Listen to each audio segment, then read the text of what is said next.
Time now for the KSL In Depth. The July Heat Wave. In-depth coverage on KSL News Radio. Day 2. The saying goes, if you can't stand the heat, get out of the kitchen. But when it's 105 out there, the kitchen might be a nice, cool place to spend the afternoon. The National Weather Service is working on a new online tool that can help you pinpoint the places where heat poses a real risk to your health.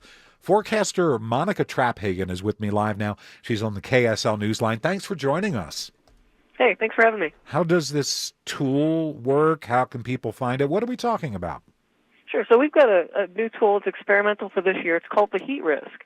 And, basically the problem you have as meteorologists is trying to convey, how hot is hot, taking into account the time of the year and the climate of the year. What's hot for us is maybe, Child's Play in Phoenix or Vegas. But so we developed this tool called the heat risk to put things into perspective. It rates, the risk, the heat risk, the potential danger to you on a scale of 0 to 4.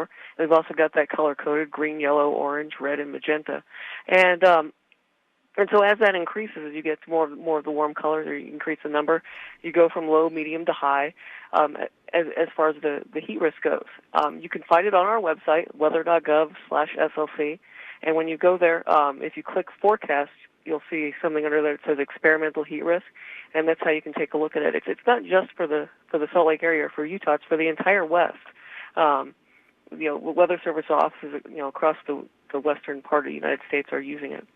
Monica, when it's record-setting heat outside, is there really much value to knowing which areas are slightly less hot than other areas? I mean, everybody goes by the temperature at the airport, and we hit 105 degrees, but it's been noted, I understand, nobody lives at the airport, right?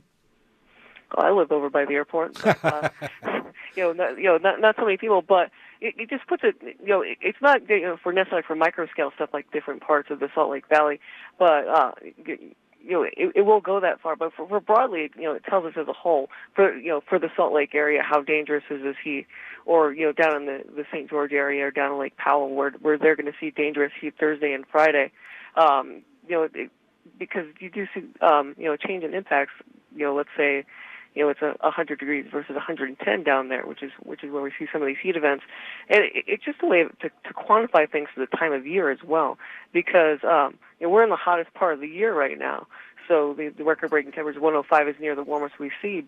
And so that's obviously hot. But if you get in the earlier part of the season and we get temperatures that maybe are a little cooler, but people aren't acclimated yet, and the heat risk takes that into account.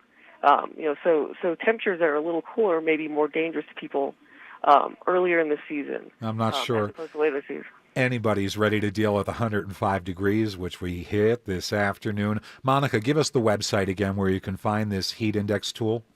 That's weather.gov/SLC. Excellent. Thank you so much, Monica Traphagen, a forecaster with the National Weather Service.